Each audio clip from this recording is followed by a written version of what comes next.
Hello out there. Today we are taking a look at the Star Wars Transformers crossovers, Luke Skywalker in X-Wing. Not a very well-remembered line, and for good reason. This wasn't designed by the Transformers team. This was done by the recently acquired Galoob team, and it shows. It's not a very good Transformer. But it does have some good qualities, and that's what I kind of wanted to look at. If we look at its size, even back in the day, I'm not going to say that they were bigger than deluxes of the time, but definitely more expensive. And a lot of that has to do with the licensing, obviously, but also because of the paint deco. Don't remember exactly, but I want to say these were like, I don't know, $15, $17 at a time when most deluxes were still around 10 or 11. Anyway, right off the bat, you can see it's a wonderful representation of an X-Wing, and you can see the little pilot in there. And you will notice all the wonderful weathering and paint detail. I mean, even that little R2 unit has details. Look at all that weathering. You just don't see that today. Trigger Happy is awesome, and he's actually very well painted for a modern figure, but it's all very basic. I mean, look at that plastic. How much better would the gray plastic look if just given a little bit of a wash like this? Absolutely fantastic. In X-Wing mode, these can lift, but because of the crappy engineering, it'll expose the arm.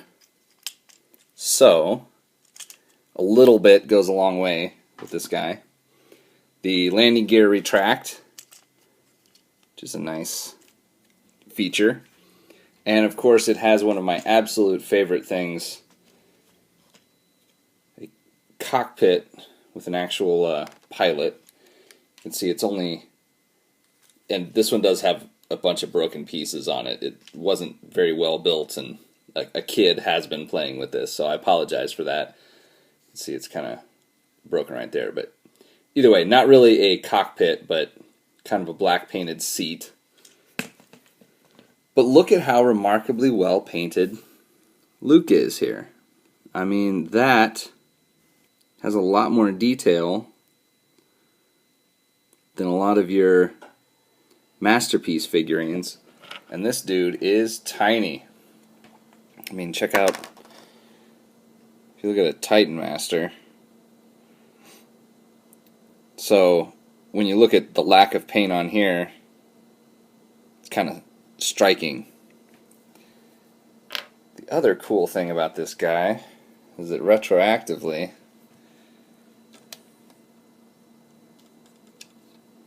you can return Trigger Happy to the roots of his homage and have Luke Skywalker pilot him with no problems whatsoever. Transformation on this thing is messy and kind of not very well thought out. If you look on the underside, you can basically see what's going to happen. These are the legs. You saw earlier that the arms are just little stubs tucked in here. Pretty much the awkwardness of the transformation and the lack of articulation in the final product is what betrays this to not being a Transformer. There's reviews out there. If you really want to see it, you can check it out. It's nothing special. But I do want to go over the robot mode real quick, so we will get that done. So robot mode is totally a mess.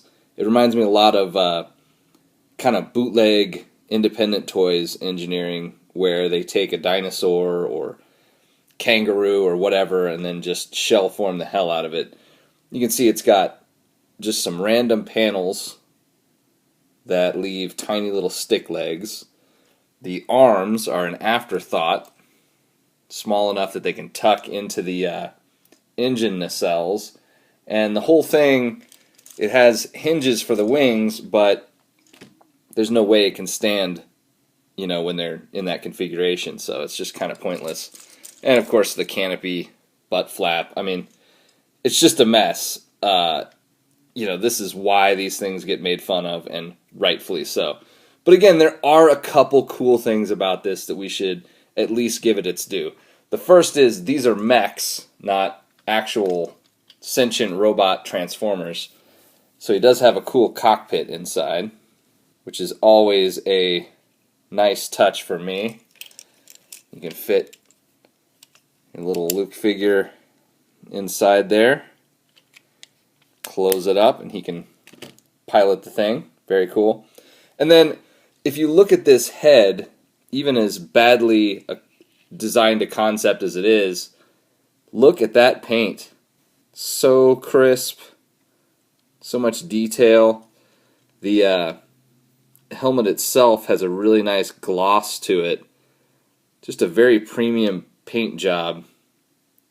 If only they had spent some of that time working on the engineering, this thing might actually be cool.